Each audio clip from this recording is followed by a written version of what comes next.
అందుకని నేను స్కూల్కి రానన్నారు. మాస్టర్ అండి ప్రమాణ పూర్తిగా చెప్తున్నానండి. అర్జెంట్ అండి.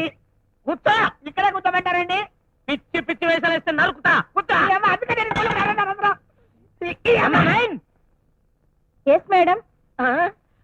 మేడమా? ఇక నయం మాడా లేదు. ఏం తల్లి, నీ కంటికి నేను మేడంలా కనిపిస్తున్నానా? నెంబర్ 10. నాకు సిగ్గు బాబు.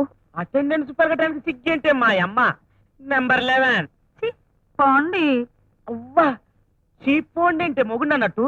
నెంబర్ తో పిలిస్తే నాకు అదోలాగా ఉంటుందండి. నువ్వు అలా మెలికలు తిరుగుతుంటే నాకేదో అయ్యేలా ఉంది. కుతా. నెంబర్ 12. మా నాన్నగారు మగాళ్ళతోటి మాట్లాడొద్దని చెప్పారు. మగాళ్ళతో మాట్లాడకూడదన్నారు కానీ ఊకలో ఈకలు అంటాడు. ఈయనతో మాట్లాడచ్చు. ఊకలో ఈక అంటే నేను మొగాడిలాగా అవ్వబడట్లేదా రే?